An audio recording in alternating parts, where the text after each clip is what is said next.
These teachers depict the teaching population as a whole in America today.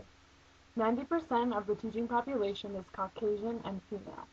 That leaves 10% of the population to be male and culturally diverse. This statistic limits students' access to culturally diverse teachers in the school setting and is closely related to the overrepresentation of ethnic minorities who are receiving special education services. One specific ethnic group that is overrepresented in special education is African American male youth, who have been diagnosed with emotional behavior disorder. This overrepresentation can be closely connected to the shortage of teachers of color, the lack of cultural knowledge, and the assessments being used to diagnose educational or emotional disabilities.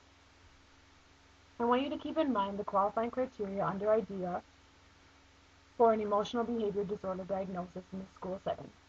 IDEA states that it is a condition exhibiting one or more of the following characteristics over a long period of time and to a marked degree which adversely affects school performance, including an inability to learn, which cannot be explained by intellectual, sensory, or health factors, an inability to build satisfactory relationships with peers and teachers, inappropriate types of behaviors or feelings under normal circumstances, a general mood of unhappiness or depression, a tendency to develop physical symptoms or fears associated with personal or school problems.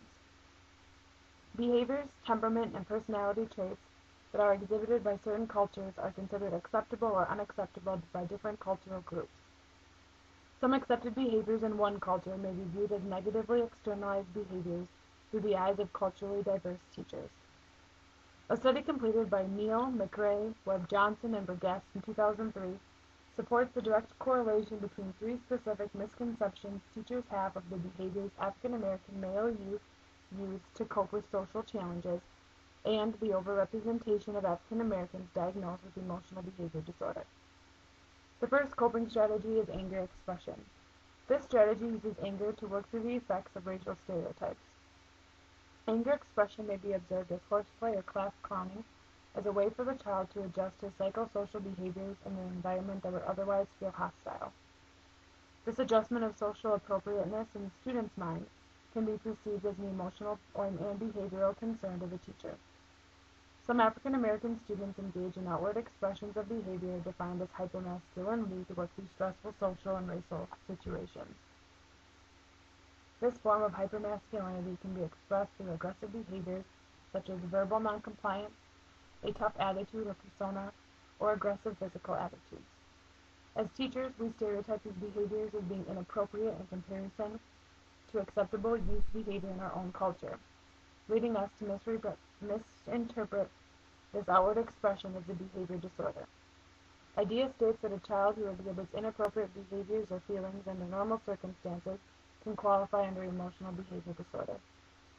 The second coping strategy affecting teachers' perceptions of African American behavior is rejection sensitivity.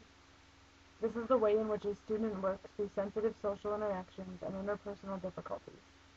The sensitivity to rejection is learned in the early years of life as a child feels rejection from people in his life. The consistent rejection based upon race or family culture can lead to the development of a heightened awareness of feelings associated with rejection. With a heightened awareness and sensitivity to rejection, the child can quickly transition to a downward spiral of expected rejection by people in his life. Teachers and peers can be the triggers for the feelings of rejection, and the child will then turn to intense reactions. The triggers may be unnoticeable to the average person, such as not calling on the student to answer a question, taking away a privilege the child has earned, or limiting peer interaction. The negative reactions associated with rejection sensitivity include heightened anxiety, aggressive behaviors including physical and verbal, as well as hostility by African Americans towards those they perceive as rejecting them. A teacher's misinterpretation of outward behaviors associated to rejection sensitivity may lead them to believe the child is showing signs of emotional behavior disorder through the criteria that states a child may demonstrate an inability to build or maintain satisfactory relationships with peers or teachers. The third coping strategy related to African American students and their behaviors is race-related socialization. This is a process in which the parents form their child's knowledge base in regard to their own culture and upbringing. These characteristics can include acquired behaviors, perceptions, and attitudes of other ethnic groups.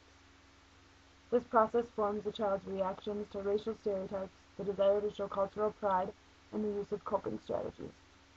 When unhealthy racial socialization is taught, the student is more likely to exhibit hindering forms of cultural pride and aggressive reactions towards feelings of stereotypes in the classroom. This leads teachers to make assumptions about the reasoning for the child's behaviors and supports their concern of aggressive behaviors in the classroom. These reactions can be linked to emotional behavior disorder characteristics, including the inability to build or maintain satisfactory relationships and an observed use of inappropriate behaviors during normal circumstances. The three coping strategies that African American male youth demonstrate in today's school setting include anger expression, which is the use of horseplay or clowning around to move past social insecurities; rejection sensitivity, which is the way a student forms relationships with peers and adults based upon rejection from important adults in his early years of life; and race-related socialization, which is the process of learning about your own culture and how to show pride of that culture.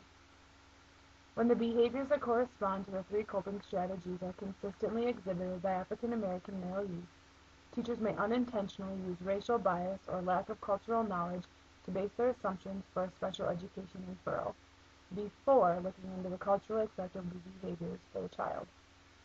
In order to prevent a continuum of overrepresentation of African American male youth being diagnosed with emotional behavior disorder, teachers need to reflect upon their own ethnic and cultural knowledge, assumptions, bias, and the behavioral lens in which they understand a child's behavior.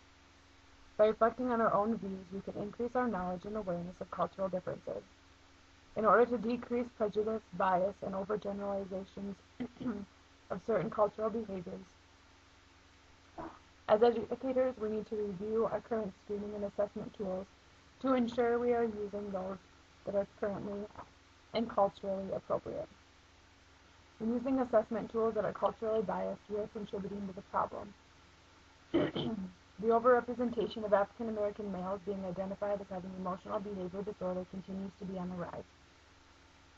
As future educators of children and adolescents of different ethnic backgrounds, we need to participate in culturally responsive practices to decrease the misdiagnosis of African American children.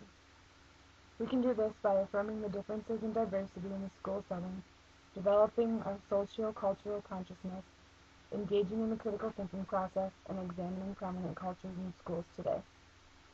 We need to attend professional development opportunities that focus on culturally responsive behavior management strategies and culturally appropriate assessment techniques. By increasing our awareness of ethnic diversity and understanding of cultural normalcy, we will decrease our assumptions based on behavior concerns that are leading to the overrepresentation of African American male youth being diagnosed with emotional behavior disorder.